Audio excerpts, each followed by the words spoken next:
Right, well, week 10, video 10. This is a sort of slightly off-topic thing, but it's not totally off-topic, it's an interlude. I'm going to talk about the fact that functions are objects too. This is something we're going to need for the next bit of the course. It's got to go in somewhere. It's kind of related to object-oriented programming a little bit, and so here it goes. And by way of motivation, I'm going to look at the question of how you sort lists of objects of some arbitrary sort. And I'm going to choose the arbitrary sort person because we've just been playing with persons. There's the person object, or class I should say, that we defined before, and I've added to that a list of, a definition of a list of bods. So I'm defining 3 bods, Margot, Angus and Donald.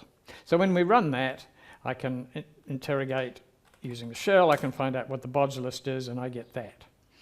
Actually, I've been slightly tweaking things. I'll put the name in quotes as well, it looks better. So let's run that one. So I've got a person, Margot, for somewhere 93. Okay, what if I want to sort that list? Oh, the sorting list is easy. You think I've done cosk121. No trouble, bods.sort.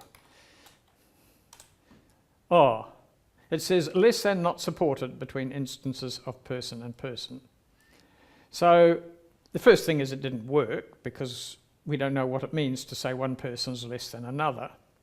So you think, oh, well, that's all right, I'll define a less than operator. If dunder less than, LT is the operator, less than self other, etc.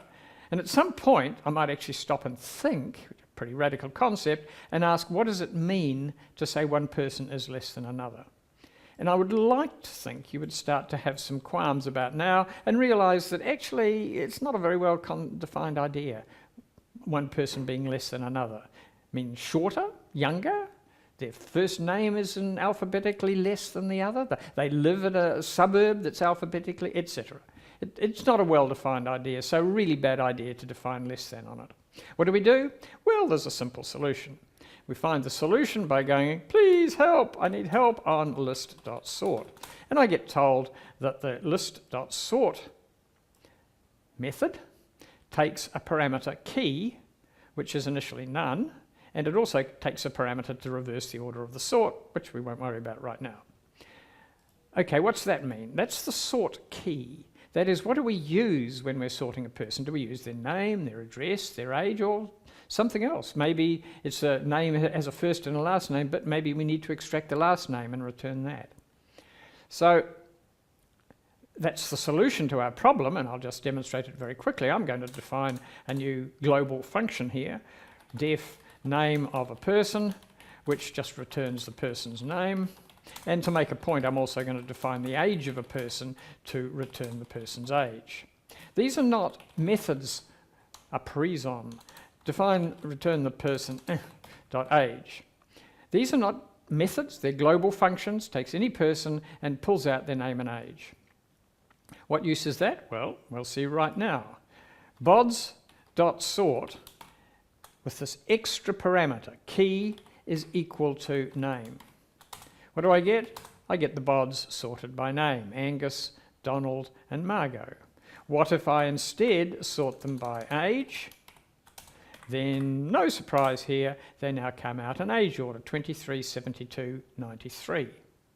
So to recap what I did, I defined a global function, functions, 2 of them, name and age, which I can then pass in as key parameters using this keyword argument, things that we told you about in the bit on keyword parameters on functions. Notice that what I passed in was just the function. So this is the new idea that this particular interlude is about, the idea that functions can be passed around as objects as well. And if I do a dir on the current world, I get that I've got name, bods, age and person all sitting there. If I ask what's the type of name, I get told it's a function. It's actually a function object. So all of these things in here are actually objects, and functions are objects too. To make a further point, let me say that blah is name. That works. I've just said that the blah object, if I do a dir of my current world again, I've now got a blah, And blah, if I go, what's the type of blah? I get told it's a function.